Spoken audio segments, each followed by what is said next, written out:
And we're back to Monday night regular recording. It's the Irish Red Devils. Not excited to be back, but it's disappointing coming back after a 2-1 loss to Aston Villa yesterday. In what was a strange game for United. And we're going to get into that in a few minutes and get your, I suppose the best way to say it is there definitely seems to be a bit of a split in the fan base about what yesterday meant for us. But I'm joined in the studio, as always, here by my co-hosts, Killian, the football genius, and Gags, Madman Martial. So, as you can see from our Christmassy theme, we're a few days away and we're celebrating. And it's put me in a bit of a better mood, actually. And I actually really glad to be back to Monday nights. I haven't enjoyed these Monday night games, and the going live after is actually quite fun in some senses, but it's stressful. And I enjoy the fact that I've been able to think about the game, watch it back, listen to some of the commentary, and make my own decision on what I think's been going on. But anyway, we'll let you guys kick us off. Gags, yesterday? What was your thoughts on the game? Yeah, it's. I thought we'd get beat, and we got beat. It didn't. I wasn't as annoyed as I normally am. I kind of felt we played a bit better. Like we weren't great. I thought. I kind of thought Villa weren't great, but maybe I think it was kind of we didn't. I think it was because we played well that they weren't great. I wasn't happy about Euro, especially for the first goal, because at the time I was shouting at him, get out to him. You know, he was really lax. And then Morgan Rogers just completely drifted past him, and it was a great finish. But that was disappointing. But fantastic to go straight back up the pitch, get an equaliser.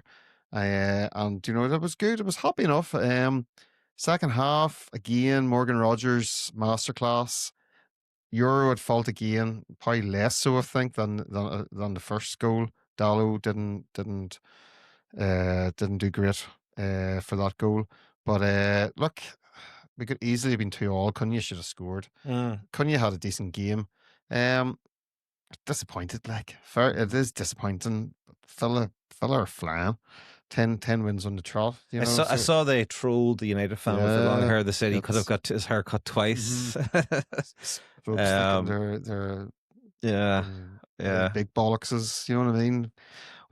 Yeah. Killian, what did you think of yesterday? Well, overall, it was a good performance. I don't think there's any doubt in that. I mean, to play like that, we were the better team, I think, against Aston Villa and last Sunday, there, of course, but yesterday, as of recording. And to be the better team away from home against a side who were chasing down and would eventually get 10 wins in a row in all competitions. I mean, performance alone, pretty impressive, especially considering we're missing Mbramo, we're missing Ahmad. Don't know if he would have made an impact or not, but Mazraoui was gone as well. We're still with De Ligt and Maguire, and Bruno Fernandes came off at half time too. So, you know, overall. Don't forget Kobe. Yeah, and without Kobe as well. So, with the assets available. Why are we without him? Well, we'll get into that later. Don't interrupt him here. So, with the available players, I think the performance definitely is commendable.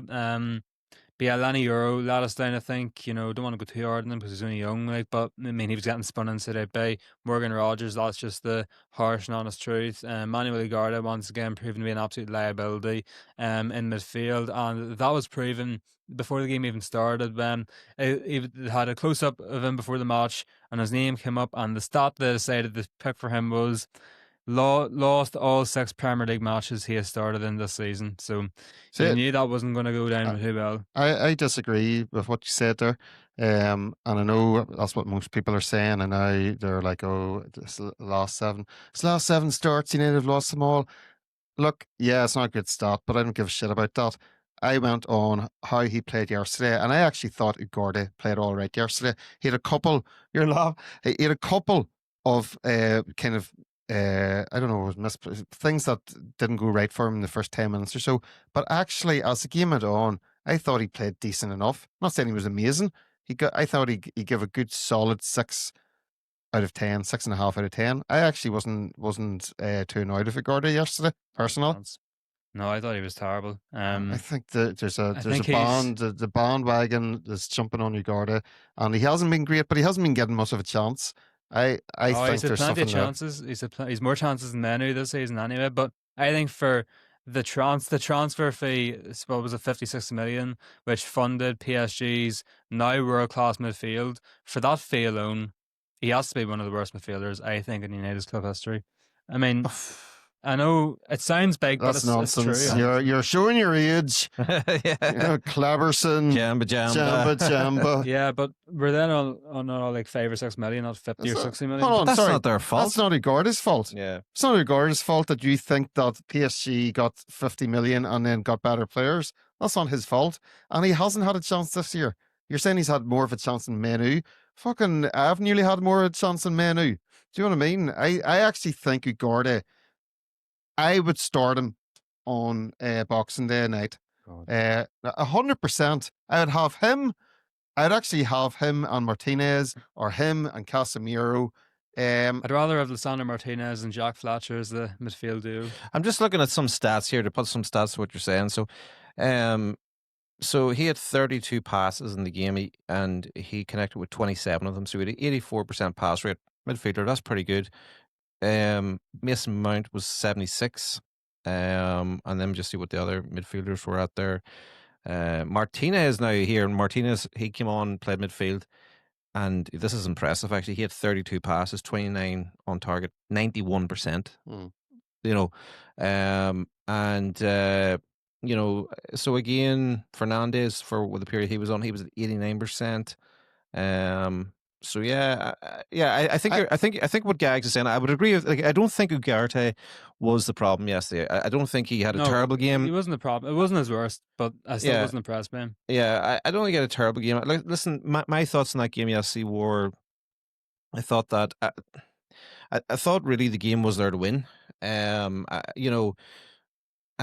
I thought that we were missing a lot of first team players yesterday, and we were playing against a team that won 9 games in a row. And I didn't for a second think that that we couldn't win the game. You know what I mean? So there's something positive about that. And but I just thought that there was things that you can see where we're just lacking a bit of class. And I think you're talking there a wee bit about Euro. I think he's definitely, like, he's young. There's a very, very young backline at the moment. Yeah, I think it's showing. I think Heaven had a very good game, especially the first half.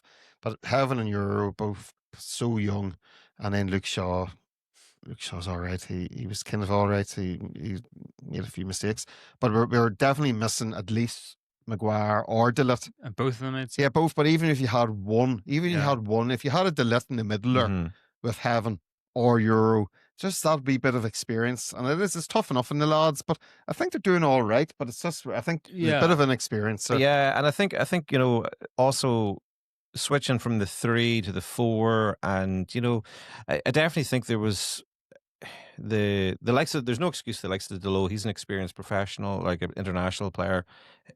It's funny, like, seeing, I'm sure you saw what Keane highlighted, in that just that lack of effort to try to stop that ball crossing over.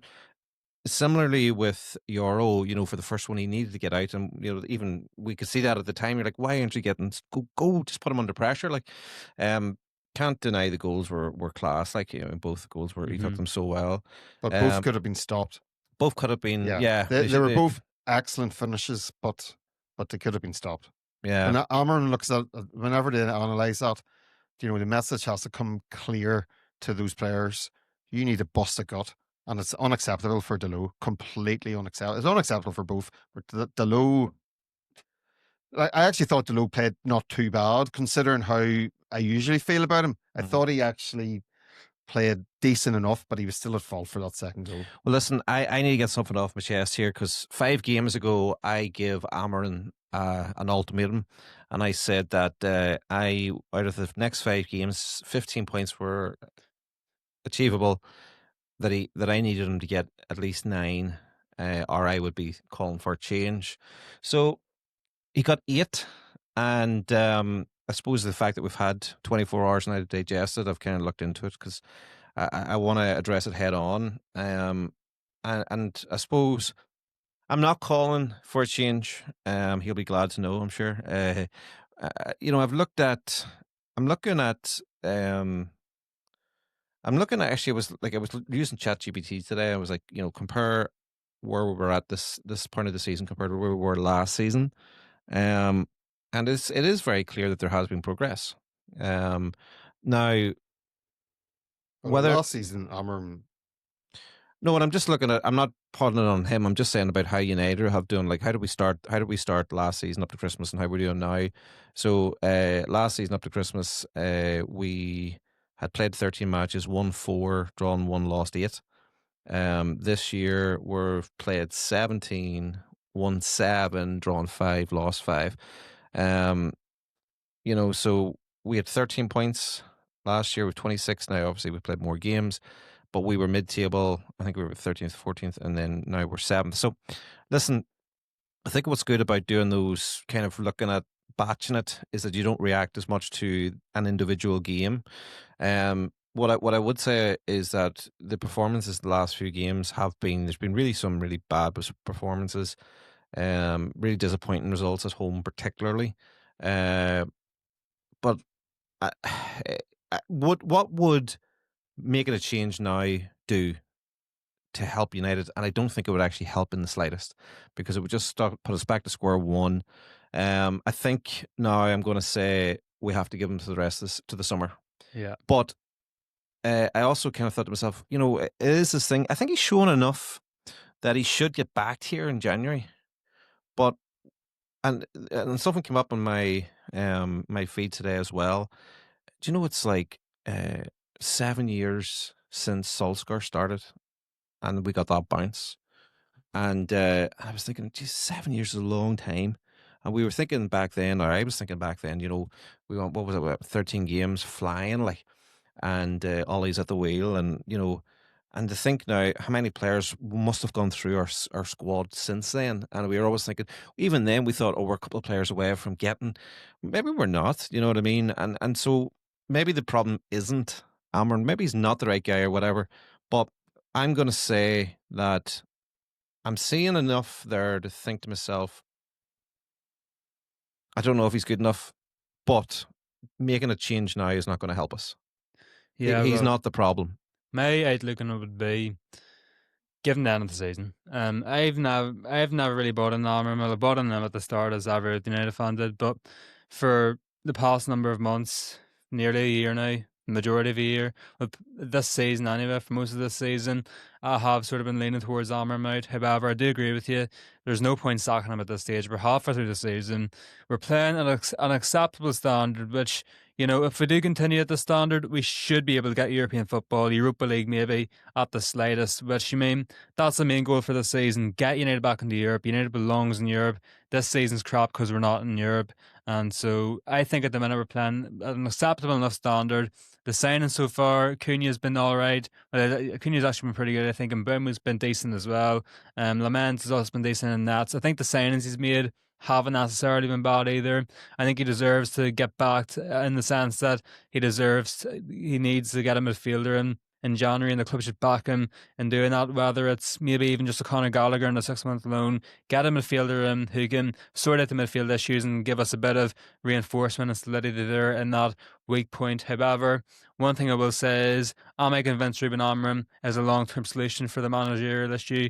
No. And I know obviously it's repetitive. We keep on sacking managers after every 2 or 3 years. However, simply, do I see us doing well next season? Do I see Ruben Amorim lasting another year or two in the job? I don't like. So I feel like, we give him the end of the season. If he does exceptionally well, especially second half of the season, gets us top 4, maybe we have a big FA Cup run as well, then my mind obviously would be changed. However, if we continue on this current course, I can see us maybe finishing in around 5th, 6th, 7th place.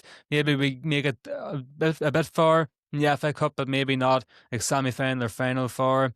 And if that is the case, which I do believe could be the case, then I think we need to get rid of him because I think it would be better if we got rid of him before it got too late, before he brought in more players who only suited to the 3-back system. And so when he got inevitably sacked, we weren't left with a manager who was left with a squad of players who did not suit the system, just like Ten Hag and Amram all over again. Well, here, okay, so we're both saying that we kind of agree that making a change now this doesn't work. But Gags, is there a crisis at the club at the moment with Bruno injured, with AFCON, with the whole free Yeah. Kobe Menu? Is there a crisis? Yeah, I think it's starting to become obvious that our squad's a bit stretched. We've got DeLitt and Maguire been injured now for about 3 weeks. Maguire probably even longer. So very young backline. Martinez slowly being reintroduced to the squad. We kind of need him. We knew we were going to lose the 3 players for the AFCON. They're now gone. Bruno's picked up what's called a soft tissue injury, which people are saying could be anything between 3 and 4 weeks. Having said that, and it wouldn't surprise me if Bruno was back in the bloody team for Boxing Night. He's, the one thing is the guy is never injured. Now, the way he pulled up the other day would usually indicate there's an issue there. So it is because suddenly from Amram not playing any of the youth, suddenly 2 were put on as we were chasing the game in Phillip Park. So I think that kind of showed, there was a bit of a show to the board and things that the squad is quite thin. Menu, I mean, I've nothing to base this on other than just Suspicion. Suspicion. I don't think Menu's injured. I think the club are trying to protect his value. I think they're trying to, Amram's obviously said he's not playing. He doesn't. They try to brush aside the ridiculous T-shirt that his half brother wore, which is an absolute fucking disgrace. The word was potentially. I know Ben Jacobs said that it was his understanding that Menu knew about it and endorsed it. And people are going, "Oh, Ben Jacobs, he's full of crap and all." I haven't heard Menu coming out and clarify it. The silence is deafening. So here's the reality. The reality is, as we've been saying for the last 5 seasons at least, maybe 10 seasons, our midfield needs reinforced. Now, Conor Gallagher is on the menu, okay? I think he might be available. There's also talk of Ruben Neves. Go out and get both those players. Get both in January. That will be a complete revamp of the team. I think it's very important. And we'll see what happens. But what type of money are they talking about for 25 million for Neves, apparently.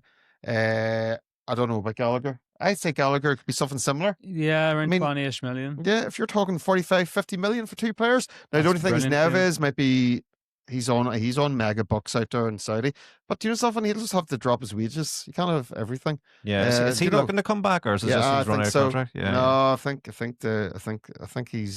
think he's ready to leave. I think they're happy for him to leave. So it's like 20, 25 million. But do you know something? It'd be a massive thing for United if we got those 2 midfielders in. Because at the end of the day, look, Bruno more than likely could be going in the summer. Casemiro definitely is going. We need these midfielders anyway. It's a World Cup year, so it's going to be hard to do business in the summer. And going on what you were actually saying, Killian, about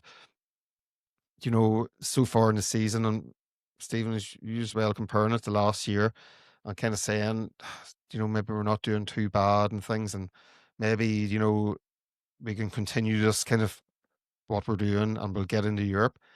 We need to be doing better. We got beat by Villa yesterday. We are now 10 points behind Villa, who are 3rd. Now, for a long time, people were like, "Oh, we're only 2 points off Champions League. We're only 3 points off top 2." But we never took it. We are 10 points behind 3rd. So the reality's starting to hit now. We're not even at Christmas. This is when the gap starts. We start losing. We keep on dropping points. Before you know it, we'll be 15 points behind Champions League. Yeah. So there has to be a change, and we need to get more consistent. And the way to get more consistent is to get a proper midfield. Yeah, I think, but I have absolutely no, I have no confidence that a well-run club would January 1st, like you said, sign those 2 midfielders. And I also think as well that I was looking there. Harry Maguire's out with a hamstring, and De Ligt is reported a back injury. Now, there's no more detail on that, and there's no kind of concrete time for return. So, to be honest with you, like those two guys could be out for quite a while, depending on what the severity of those things are. There was talk a few weeks ago, and whenever I saw it, I was like, "That's ridiculous. Forget about that." But that's whenever I was. But now, when I see the youth that we have in the defense, there was talk about bringing in Sergio Ramos for 6 months. I honestly think that I would be of the opinion now that if he was available for 6 months and he was looking to get into to try to push for a World Cup, I would actually take him, because just to have that experience, because we're so short behind there. And I'm just thinking, if we went we went through the whole of January with the defense we have, I would imagine one of those guys gets injured. Who the hell do we have then that steps up? Yeah, I agree with you. Give me Sergio Ramos in January. I mean, For 6 months only. Six months, yeah, 6 months.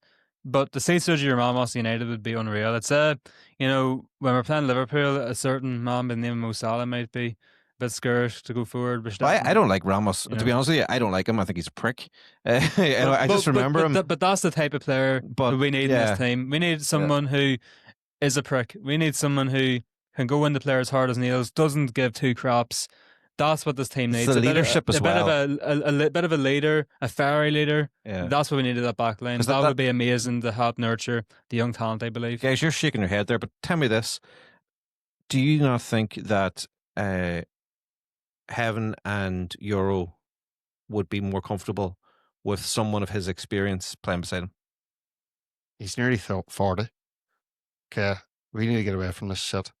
Do you know what I mean? We bought Ibrahimovic, we bought Cavani, we brought back Ronaldo.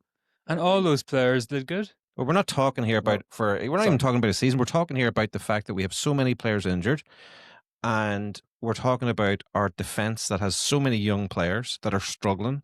Their confidence is dropping. And then to mix into that, okay, what if they do get injured? What if Euro picks up an injury now? What if Heaven picks up an injury? Who the fuck do we go who replaces them? How much are you going to be paying Ramos? I don't give a shit. I don't give a shit. It's only 6 months. 6 months, and then you're gone. I don't like him, but I think he has experience, and I think it doesn't have to be him, but someone. I think we need to bring in something there. If these two guys, I'm looking at these injuries, like if someone in the club knows that Maguire and De Ligt will be back in the very near future, fine, don't have to do it.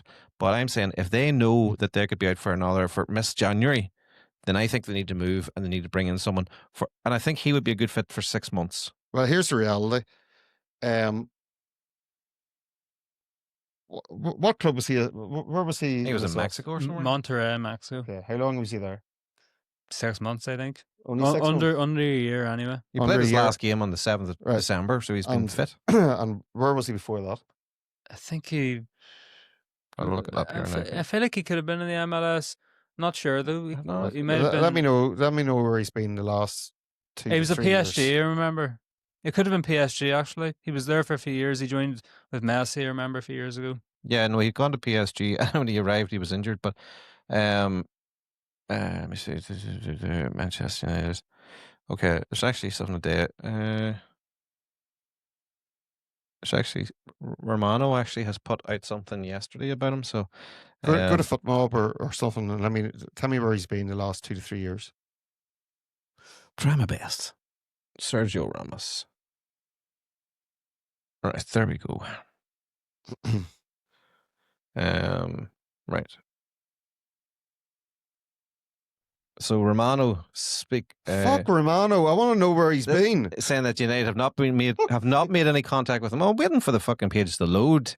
Right, just be patient with me. I'm filling it in, for God's sake. Right. I don't know what's going on here. For some reason, it just won't load for me. Yeah, go to FootMob. Right. Okay. Okay. Transfer history.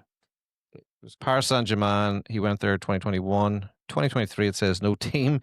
Sevilla, he was there 2023. 2024, no team. Here we go. He I've didn't got have it a here. team until So 2024. Sevilla, he played for Sevilla 23-24. Fucking telling you that. Played for Monterrey 24-25. He played 8 games.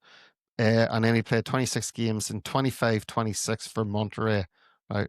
Who the fuck am I? They're Mexican. Right.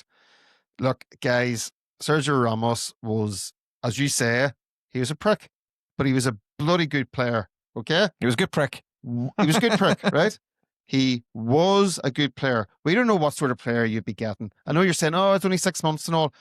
We need to stop messing about with this. If we're serious about the future, we go and get somebody bloody good who will be there for 4 or 5 years. But you're talking about a Glazer-nomics team here. We're not fucking spending money. But we've got Delit, we've got Euro. They're going to be there. Having to. They're going to be there for 5 years, or hopefully even but we longer. need something exactly right now. Mm-hmm. And okay, not for me, not Sergio Ramos. Maybe it's not Ramos, but we need. I'm saying is if they know.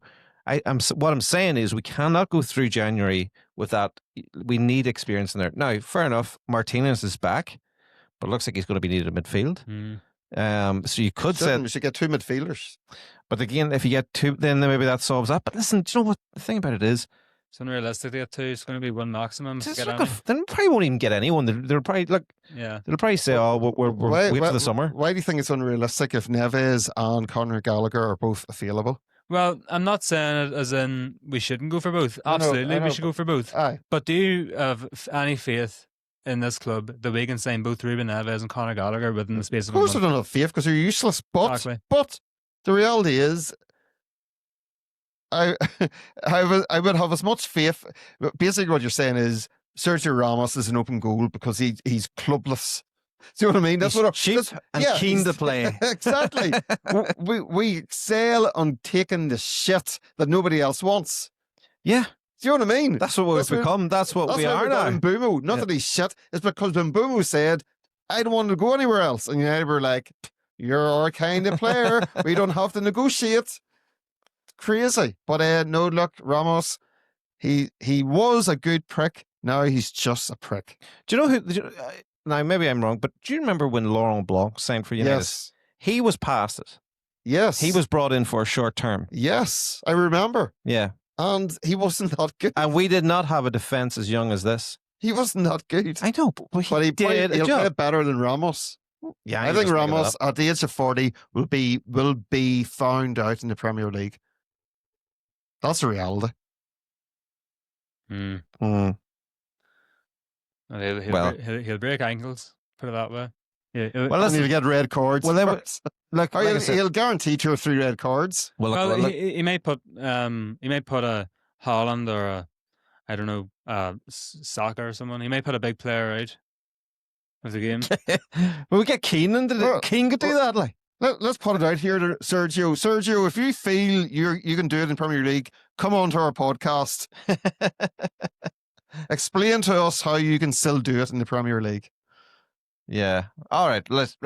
We'll move on. Right. Let's talk about Kobe Mainoo. Okay. Mm-hmm. I don't believe Kobe Mainoo is injured. I really don't. Conspiracy, right. Anyway. It's I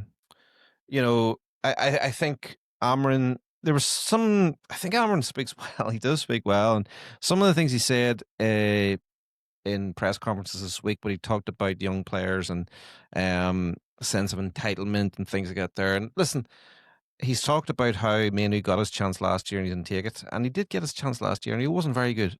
And if the real reason, I mean, if he is actually injured, then it's the worst luck in the world for him, right? But I don't believe that. I honestly think it's like you said, it's a club protecting its asset, and he'll be gone in January. And you know what? If, as much as I would kind of prefer him not to, I would hope he would just go out on a loan. I don't want us to sell him, right? Because I mean, let me just chip in here real quick. A big reason is the way I'd prefer a 6-month loan than to sell him is in 6 months' time, Ruben Amorim may or may not be at the club. And so if he sold Kobe Mainoo and we end up sacking him, or he ends up walking, or whatever happens, he ends up leaving at the end of the season, and we get a new manager in who would get the best out of Mainoo, then I would be absolutely fuming. So no sale, loan only, just like how. Just like what happens to all the other pieces of dead with other club, Rashford, Sancho, whoever else, we can't get rid of them. We just loan them out. So hopefully, fingers crossed, that's the exact same thing with Kobe Manu. Do you know I just had a nightmare when you were saying there? Fucking, what if they turn around and say, well, we're bringing in a midfielder and we're bringing back Sancho? Well, apparently Sancho is going to be released. I know Phil, I don't want him surprise. because he's He's shite. coming back, boomerang. I know. Oh, he's like a new signing. So he is. Oh, we've got a new. Yeah. Oh, like that would be the worst thing if we imagine how depressing it would be if we sold Manu in January, didn't sign any other midfielders, and then got back Sancho, freedom fighter that he is. Like, but anyway, listen, it's Christmas. I want to be upbeat, and I am being upbeat. Kobe. I hope Kobe turns up on Friday. I think that if there has been a bit of rubbish going on in the background, they need to get over it. We need him. If he's fit to play, get him on the pitch against the Magpies. Say to him, prove it. All this talk, you're gonna get a run of games now. Show us what you can do. And if he does do it, he has to step up and do it. Yeah, I definitely think. I think there could be an opportunity that he might be at least on the bench on Friday night. I sort of feel, I don't think he's injured, but I sort of feel maybe he was deliberately left out as a punishment for what happened with his brother-in-law. And I think it's fine as well. No, I have no problem with no, it. I have no problem with that either. And I'm hoping that maybe that's the punishment. Yeah. And he will be back involved on Friday night. Because if he's not involved on Friday night, I think he's just finished. Yeah. Because I don't think anybody. The day before the game, Amarin was asked, was the squad fit? And he actually said, yes, everybody's available. And the journalist was like, oh, does that mean Maguire and Deleta are available? And then he was like, oh no, I meant apart from them. Yeah. So there was no mention of Manu. He said they had one more training session, I think. Yeah, I know. and apparently he was injured in that one. Yeah. And we're sending out Ramos to fucking do him. So look, here's hoping because I don't want him to leave. I want him to play. I want the kid to do well. I don't think he has been given a good enough chance, to be quite honest. But there must be something in the background. You know, there's a class there. Amarim doesn't rate him. He doesn't rate the guy. And maybe Manu is just not showing it in training. He hasn't really shown it in the small chances he's got. He's been all right, but I'd still play him, give him at least half, 50 minutes on Friday night. Killian, I'm sure you were smiling whenever you saw Shea Lacey coming on against Villa. Yeah, well, it's good to see he's finally, swallowed his pride and put a few youth players on. And Shea Lacey, he's sort of a winger attacking midfielder. He's sort of playing wing back, maybe not too familiar with that position, but wasn't too bad. He had a good chance. And then Jack Fletcher I actually thought was pretty good actually when he came on in midfield. Shadows of his father, Darren Fletcher there. Of course, hopefully he turns into the next Darren Fletcher. Wouldn't be a bad player if he did do that. But yeah, he looked good. Listen, I mean, playing against the Villa side who won 10 games in a row now with Lisandro Martinez and Jack Fletcher in the midfield pivot. It's not ideal. However, they both put a shift in, which is the big thing. And I think definitely two promising players in their hands there. So hopefully, fingers crossed, in the next few games for the rest of the season, they do get minutes here and there. I don't expect them to come on every game. However, here and there, if the time's appropriate, if Almiron feels it's right, I would definitely like to see those two and maybe others as well here impressing and trading, etc. To get a couple of minutes to get rewarded for their hard work. I definitely thought that Shea Lacey looked like he had a decent performance. Just in the wee brief spell and the few touches he got, he looked all right. So yeah, good to see. Yeah, I liked his instinct just to take the shot. Yeah. Do you know what I mean? And again, yeah, I mean, it's one of those things. Like whenever you see the likes of Obi-Wan, and you kind of think, well, these players are going to come through. Are they going to have is there something is there anything there really? And time will tell, really. But I thought he did okay. I thought he gave something, and I like that boldness just to go for it. But you don't shoot, you don't score. Yeah. No, a different day. It takes a deflection. You don't know. Yeah, you make something happen. So no, that's dead on. Minutes. I'm just looking here. So appearances 1 minutes. You got 11 minutes. I got one shot. Yeah. Yeah, fair play. Fair play. It's 18 years old. It could be quite an active, and I know we'll talk about it once we get to January, but it could be quite an active January transfer window because Kobe Minu could be away, loan or sale. Definitely a lot of rumours on Xerxes going to Roma. So there's things happening with players leaving, and if players are leaving, there has to be players coming in. Yeah. Okay, right. Let's do something fun here. Let's do something upbeat. Right? You are the manager. You're not your manager. You are whoever the dickheads are that make the decisions about who comes and who goes. Right? You have got 45 seconds each to make your decisions about who comes and goes. Is there a limit? The limit is within actual, common sense. Now, if you get basically from what you've heard, all the players have been linked with blah blah blah. But you also can build into that if you sell someone, or okay. 45 seconds. Who wants to go first? I'll go first. All right, okay, right. Hold on. I'll put the camera on you. 45 seconds. Go. So, Kobe Menu goes out on loan. I like Xerxes, but we sell Xerxes to Roma. And we get in Conor Gallagher and Ruben Neves, both 3-year contracts. And we also go and release and free Jamie Vardy from Italy. Okay. So you got 23 seconds gone there. Yeah, well, that's okay. We can chit-chat, I suppose. But that's... Is that all your business? Well, you have to be realistic. I mean, you can't change the entire team. That's 5 transfers in and out. Yeah, true enough. So, okay, fair enough. Right, Killian, you're going to have 45 seconds here. Let me re-go. So let's just recap again. So what did you say there? You said Conor Gallagher and Ruben Neves in the midfield, Jamie Vardy up front. Chit bang. So 2 midfielders and a striker. And Kobe Manu out on loan. Xerxes gone. Xerxes gone. Okay, right, Killian. 45 seconds. Go. Right, so Manu out on loan 6 months. Manuel Igarda, 40 million to Galatasaray, off you pop. And Joshua Xerxes to Roma. Whether it's a loan, whether it's permanent, I don't really know. Then I'm going for Neves and Gallagher. Go Neves permanent, Gallagher on loan, just to save up funds. I go Danny Welbeck then, joining as a backup to whoever striker, Benjamin Sesko, Mateus Cunha. And then bring in Sergio Ramos for 6 months in the back line. 29 seconds. Right. Okay. Okay, I get to go then as well. I'll only do 45 seconds. It's not going to be overly different. Manu out on loan. Yeah, Xerxes. I'll sell Xerxes. If we can sell Manu, I would sell Ardok Manu. If we can sell Ugarte, take the 40 million if there is that on the table. I would take in Neves and Gallagher as well. We need a defender, I think, for short-term cover, as we talked about. Take Ramos or anyone else who has experience. Doesn't have to be him.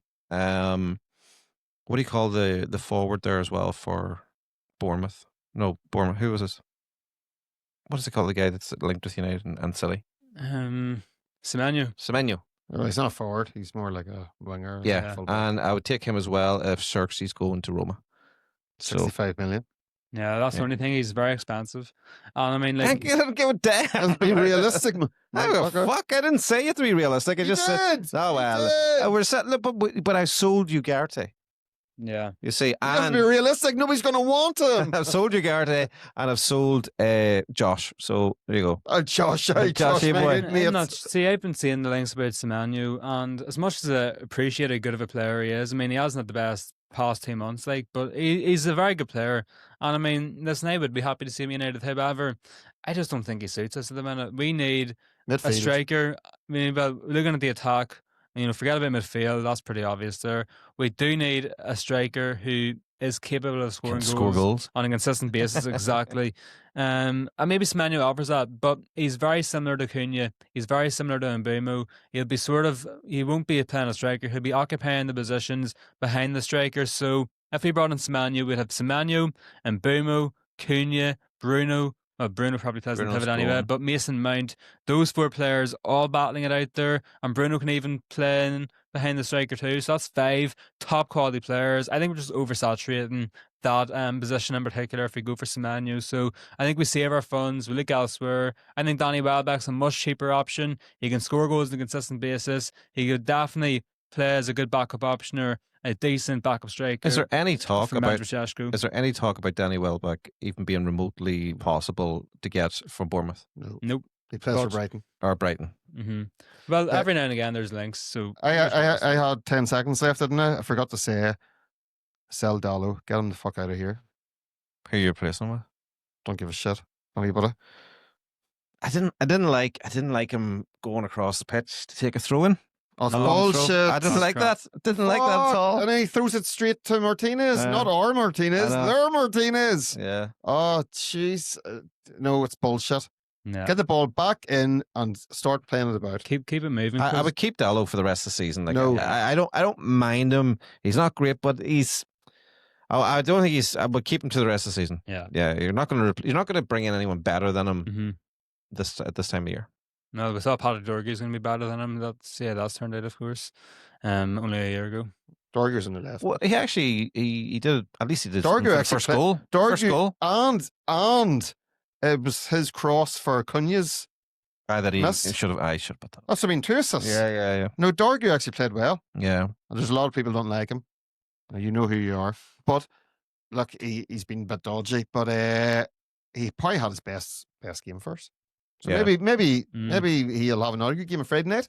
Yeah. Confidence. But you know what? Speaking of Friday night, moving on to the Newcastle game, we're going to welcome on here now a Newcastle fan from the city of brotherly love in Philadelphia.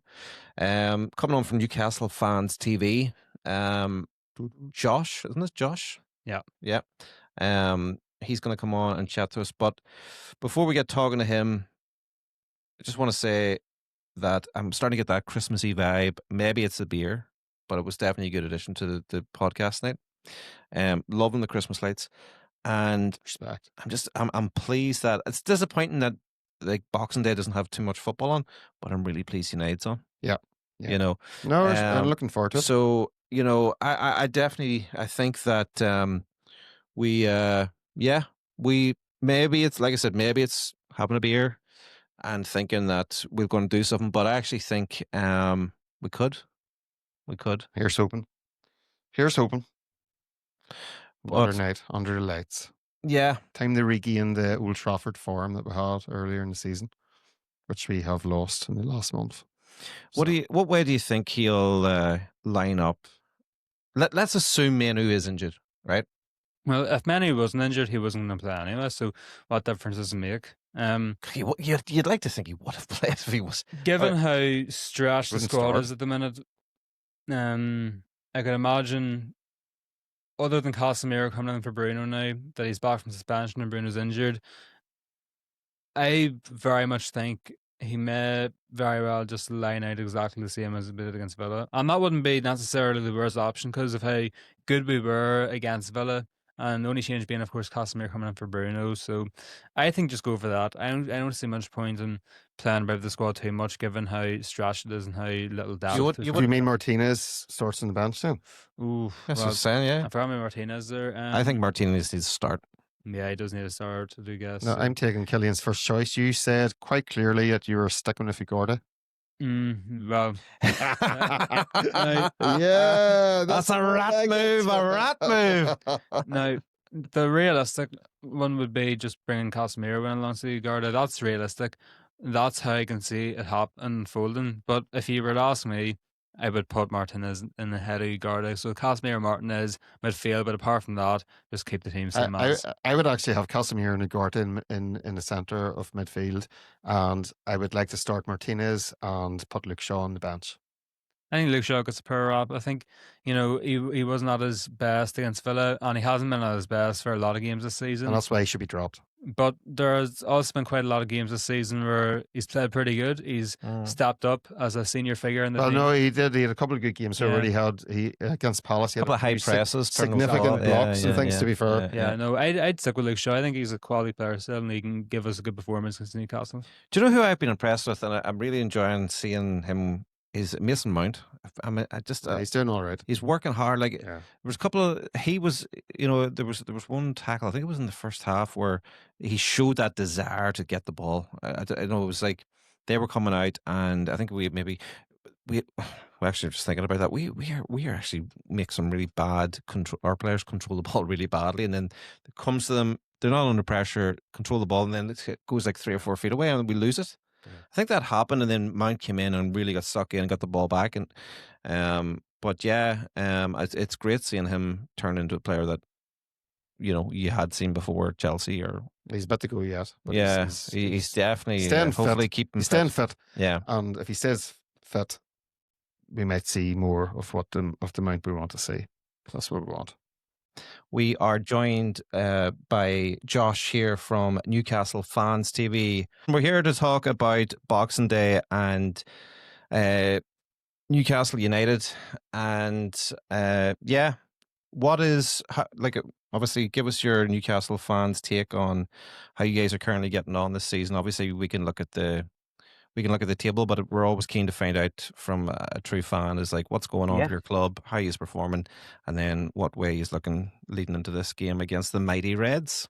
Yeah. So if there's one word that could summarize the real United, no, just kidding, is inconsistency this season. This season has been a lot of ups and downs. I think, we can dive into all the reasons of why. But I think inconsistency is the biggest thing. You don't know who, if you get us, I think the Chelsea game, I don't know if you guys saw any of the highlights, but the Chelsea game in one game can almost encapsulate it.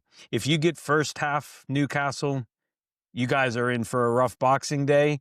If you get second half Newcastle, it might be a very Merry Christmas for you. Can we order the second half Newcastle? Or I think we've already maxed out on those for the season, I think. it was definitely a game of two halves. Yeah, big time. But you guys must be delighted. Just before we start talking about how we're going to do against you, Isaac leaving all that protracted transfer, and Waldemar has been fantastic for you. Real. Although I think the Sunderland fans might have the same well, sort of impression with him. Yeah, apart from the derby. Listen, I won't say I get to speak for all Geordies. I always say I'm an honorary Geordie, not being from there. So I personally, it was a fluky thing. Those things happen in a derby. Derbies are always messy. You guys know that with Man City. You never know what's going to happen. It's never a moment of, those games are not typically dictated by class, even though they're good teams. It's usually airs and things like that. So the derby aside for Voltemata, yeah, as you said, he's been great so far. Listen, it's a lot easier to say now as the dust has settled, but I think the thing with the Isak, like you said, it just was such a massive cloud for us all summer. And, I think the biggest thing for all of us Newcastle's fans was just the respect he showed the club. That was the frustration. I don't think any of us are naive in understanding that Liverpool offers him more opportunities and things like that. We understand he probably couldn't get the same pay packet because PSR still hampers us. That's where it really hurts us, is when it comes to wages. I think that's one of the classic things. I don't know how much you hear about it, but a lot of people love to say Newcastle fans want to be able to buy the league and buy whoever they want. That's not usually what we're talking about when we complain about PSR. We're usually complaining about we can't compete on wages. When, no offense, but when Benjamin Šeško is picking to go to you guys over us, given the context of last summer, it's only because of money. And I'm not saying that with any disrespect to Man United. You guys have a far more illustrious history, but especially the track record of the last 5 years, you'd think anyone logically would want to, but I understand it. You're going to get the payday, you're going to get the prestige and things like that on top of that. So it's good to kind of put that in the rear view and just enjoy Voltemata. He's a joy. And what was your instincts? Now you can be truthfully honest. Obviously, nobody ever wishes for injuries and things like this here, but there must have been a slight part of you whenever you heard about the Isaac injuries, you were just kind of like, I there's mean, a I bit will of karma, never like. wish injury, but there was zero remorse felt in my heart. Yeah, a bit of karma, like. But I mean, yeah, I feel no sorrow for him. I'm not gonna, listen. You reap what you sow, my friend. Yeah, he behaved poorly. I think a lot of people thought that. There's a way of doing it. There's a way of Yeah.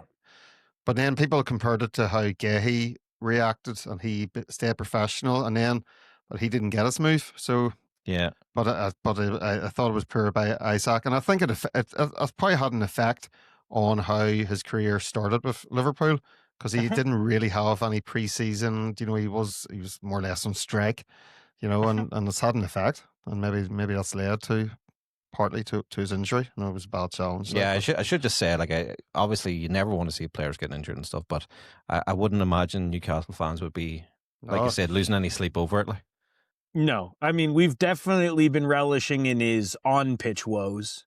I mean, we've been laughing about it every time another game goes and he's, no goal contributions or anything like that. So we've definitely been enjoying it. And to be fair, I think, again, for those from the outside looking in, they may see this as revisionist histories, but Newcastle fans, I think, I can only speak for myself, but we were always pragmatic. For instance, I work with a guy who's a big Liverpool fan, and even in, I think it was about May, he joked about just give us Isak before all the madness started. And I just said, be careful what you wish for, because there's an element of him, like, when he's on, but when he's not, he offers you nothing.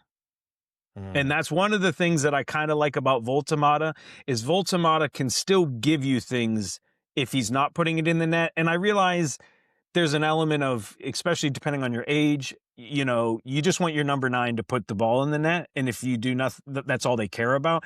But the game has evolved. And I think there's an element of, if you rewind, what was it, about a year ago when Holland was having that rough patch, and Roy Keane was joking about that Erling Haaland is like a League 2 striker, but world-class finisher. There's an element of truth to that. He brings nothing if he isn't finishing, but when he finishes, I mean, he can't make any complaints. And I think there's a little bit of that with Isak.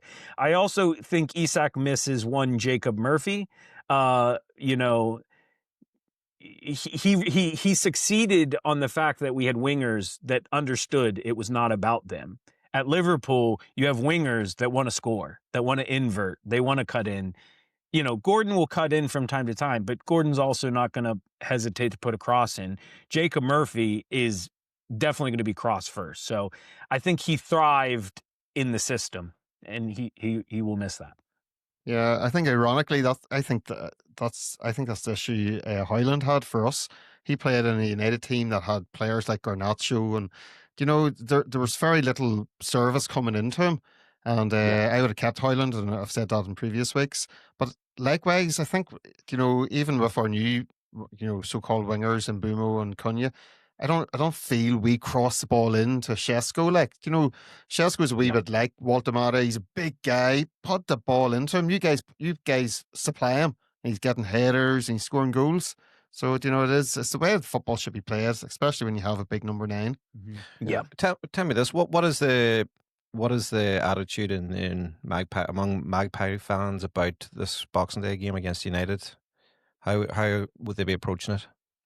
To be honest, I think it's just, we're more like in a big picture mode, not to diminish anything against United. It's just, we don't know what we're going to get. And I think we're nervous about where this season goes, because we're starting to run out of time. Yes, there's been promising signs for our holistic season, but the thing is if we want to get to where you guys are in a legacy standpoint, we have to consistently be making those European nights. We can't just be doing it every other year. So, the shame of it is the game is not so much of, I think, bracing for Man United. It's just bracing for our next opponent, and we've got to win. We got to start turning things around. I know, generally speaking, playing at Old Trafford is not a happy hunting ground for us, historically speaking. I know of recent, we've had some successes. I think the biggest thing for us is just going to be our back line is very decimated. Fortunately, Lewis Hall does appear to be back. He did not play in the midweek game last week versus Fulham in the Carabao Cup, but that was precautionary. So, and the silver lining is Lewis Miley, local Stanley-born lad. He's been looking pretty excellent at right back as a makeshift right back. But again, you guys got some threatening wingers. He handled the wingers of Chelsea pretty well, Miley, but again, it's not his natural position, so it could go at any moment. So that does give me some nerves. Just listen, you speak there. It's almost, we could be almost saying the same thing. We would describe our season that we're running out of time. We don't know what we're going to get. Old Trafford's not a good hunting ground for us. Yeah. Do you know what I mean? These are all mirror we're images. terrible on the road. I know. Well, what is your record on the road?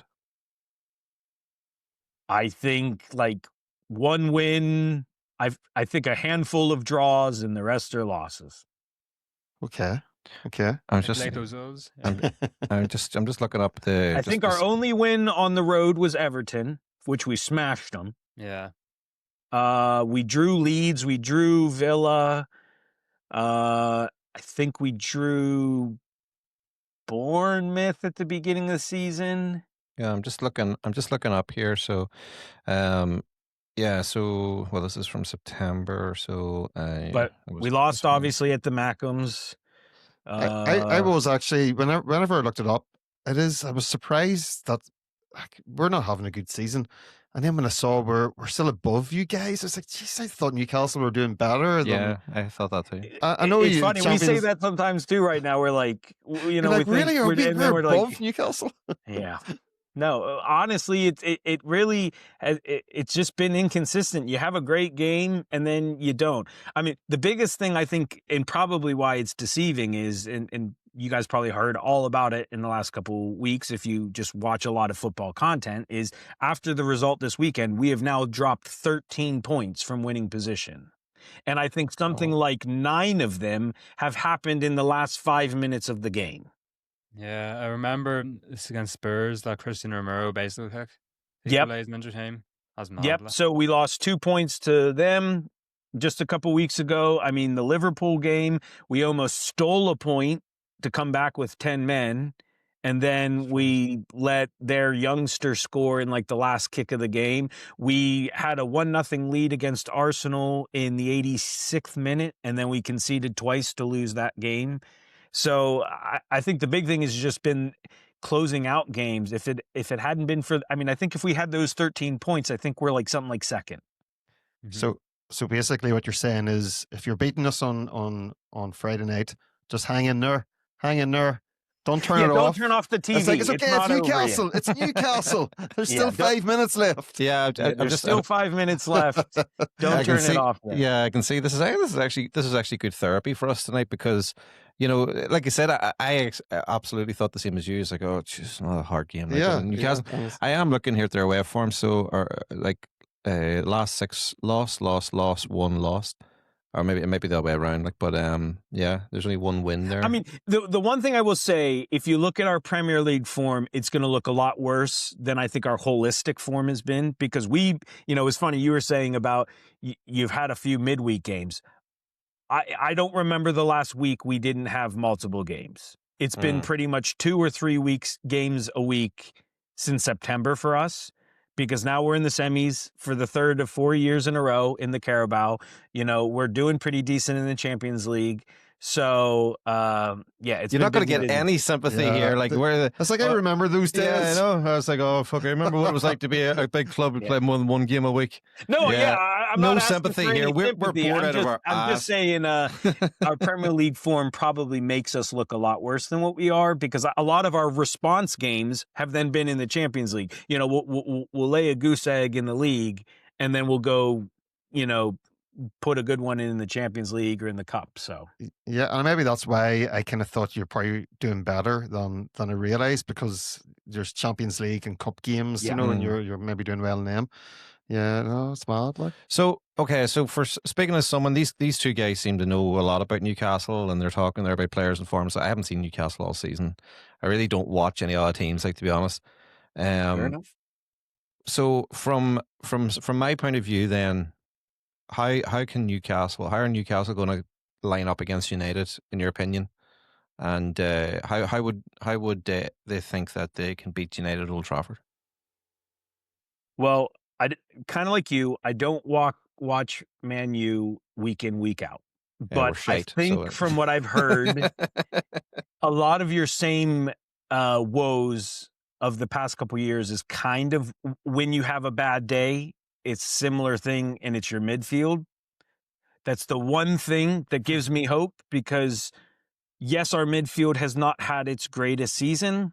However, Bruno likes to turn up for big games, and Bruno, I think, sometimes suits these kind of games because he can kind of be a nuisance and annoy people.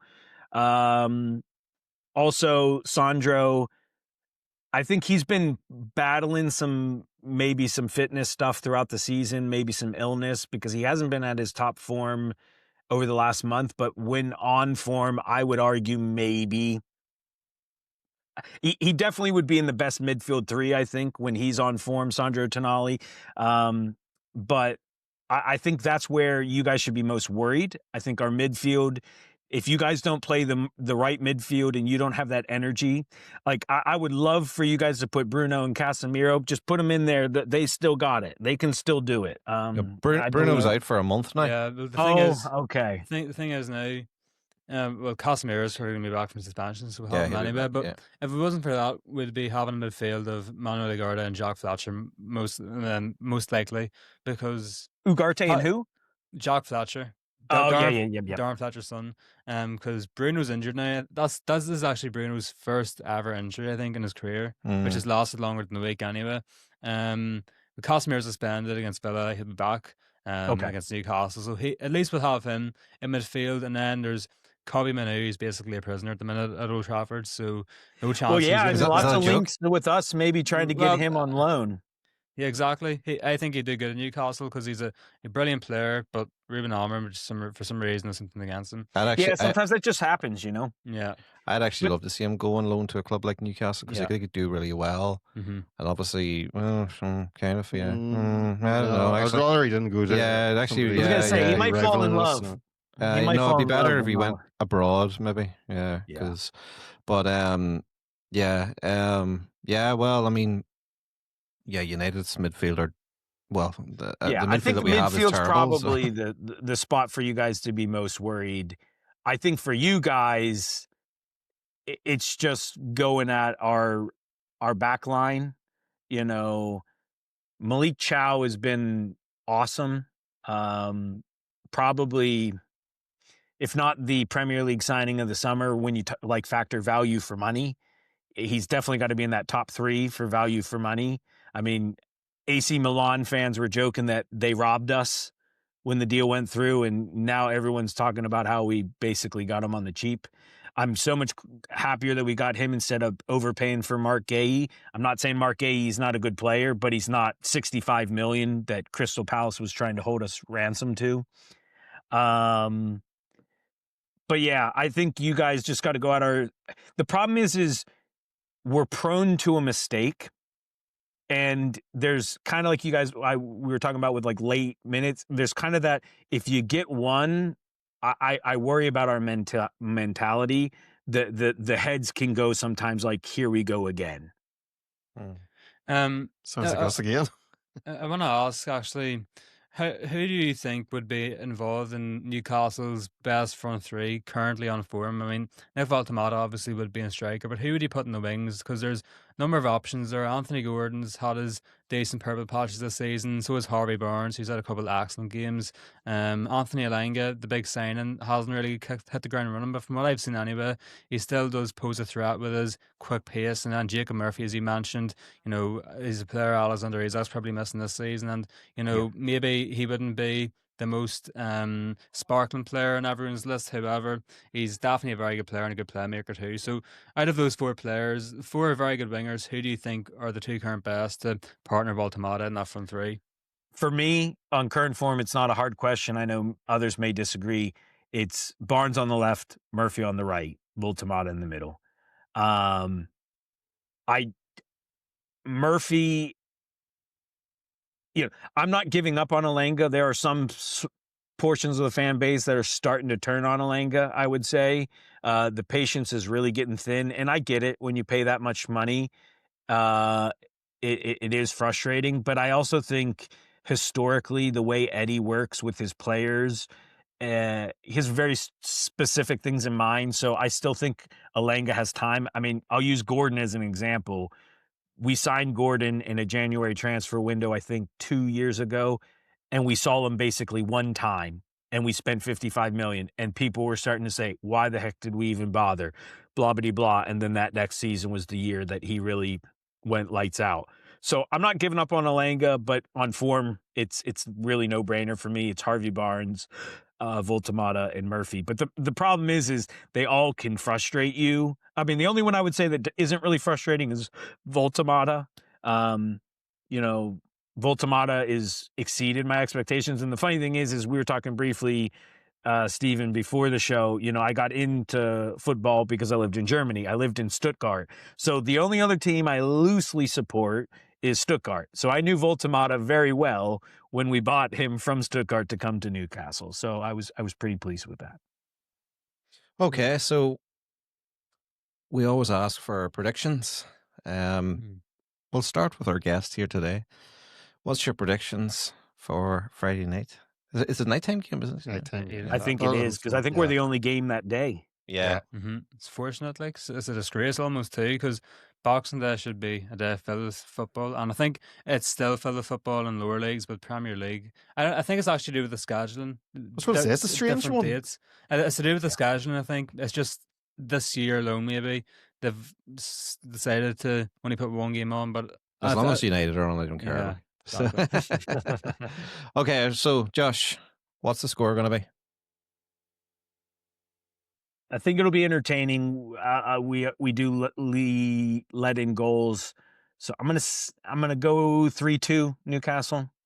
But I don't think it's gonna be one that is gonna be a comfortable one for us. But I will say we do have this knack of when we kind of need a result, we are still getting it to keep the hope alive. We just can't seem to get those things together. I think we saw promising signs in that Chelsea game.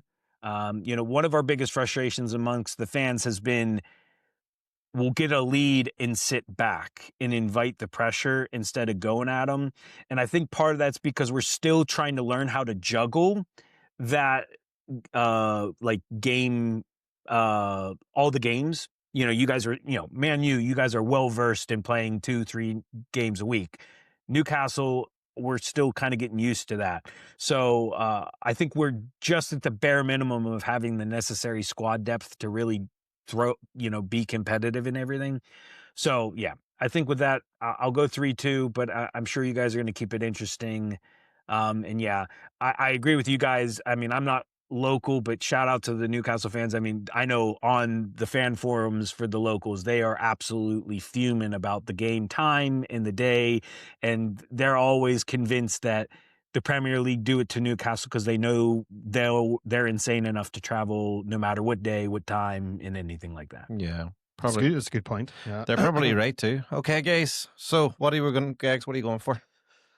Well, do you know something? I thought we would get beat by Villa, and we did. And I hadn't really thought about Friday night's game until just there now, and I've given it a wee bit of thought. I think that Bruno Fernandes, as he's called, I think his injury is actually going to be bad news for Newcastle, because I'm hoping Almiron continues with Martinez in midfield. I thought Martinez came on, played well, and a lot of people have been looking at him to play in a CDM role, and I think he's going to give us a bit of stability. And I just fancy. I think we played. I think we played pretty good against Villa. We were just undone by 2 fantastic goals by Rodgers, and I think we were going to win on Friday night. I think Newcastle maybe just going to struggle at Old Trafford, and I can see us winning 2-1. I can see Shesko scoring. Just have this gut feeling. Okay. Killian?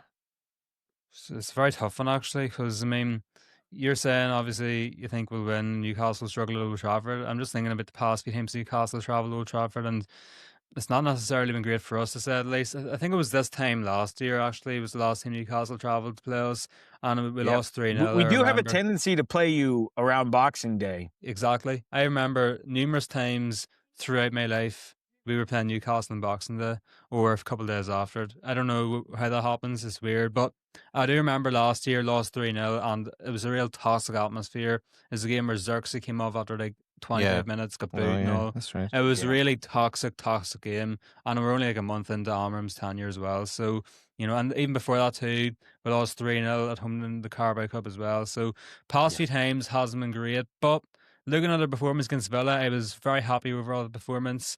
I think really we lost to Morgan Rodgers rather than we lost to Aston Villa over the weekend there. So, yeah, I mean, that performance gives me a bit more confidence, I do suppose. But then again, Newcastle still have good players in there, obviously. United have a tendency as well of struggling against Newcastle over the past few years. So it is very hard. But you know what? It's Christmas. And I'll say positive about my club. I'll go for 2-1 as well here in this one. It's not going to be easy. It was nearly going to say Newcastle win, but I'm just going to go for United here because United hopefully can bring the festive spirit to Old Trafford on Boxing Day night, and hopefully then we can get the job done. So I'll say United, however. Am I too sure? No, however, I'll just slightly lean towards You're off the United fence. victory. Okay, so what it's 3-2 for Newcastle and 2-2-1s. and 2-2-1s. It's interesting. I mean, it surprised me actually because before we were chatting to you, Josh, I probably would have thought I wouldn't have given United much of a chance. But when I see, because I just had this thing in my head that Newcastle were doing pretty well, it's good to hear the things you're saying. It gives me a bit of hope, and yeah, I mean, it'd be interesting to see from United point of view if Kobe Mainoo is playing this Friday. I highly doubt he will be. I think he's done with the club, but I don't believe he's injured. I think it's just like what happened with Rashford.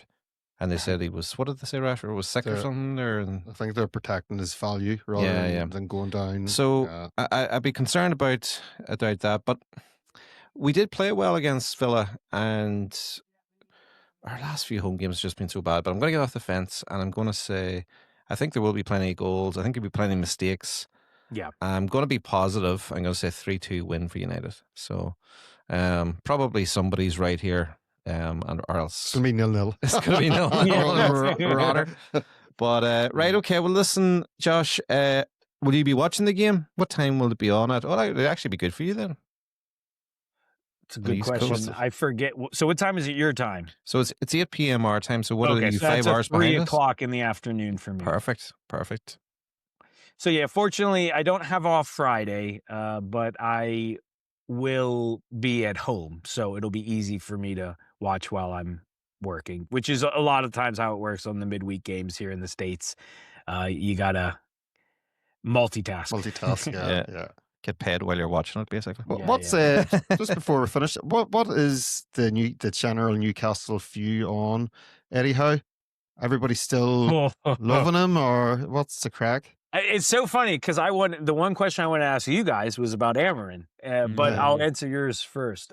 Listen, I think at this present moment in time, it's very 50-50. You're probably talking to someone who is on the extreme side of this man's a legend for us. And I realize as I talk to you guys, that probably, again, shows historically the differences between our clubs and what we've accomplished historically, because he'd probably be a footnote in Man U's halls at the moment. But I think my big thing is with Eddie Howe is most of his detractors point to his in-game management or maybe disagreements with starting lineups.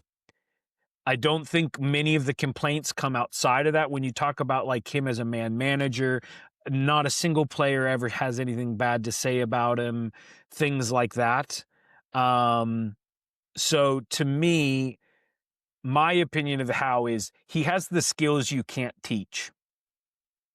I think he has, and you know, I might be told as blasphemous talking to you guys, but like I think there's characteristics that remind me of Sir Alex in his character as a human being and things like that. I think he has something within him that he can motivate the players, but I think he still needs to develop the tactician element of being a coach, which you can learn over time.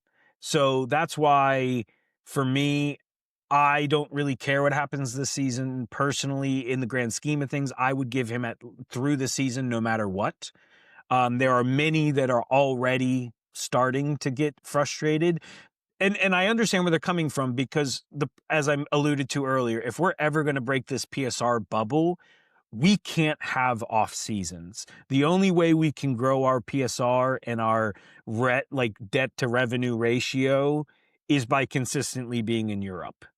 And again, this is the main thing that I want to preach to you guys, historical Big Sixes. This is what most Newcastle fans are talking about when we complain about PSR. It's not because we want to go out and buy Mbappe or something like that. It's because we basically can't have an off season. Every time we try to gain ground on you guys financially, then we have a slightly down year on the pitch, and then we lose that ground we gained.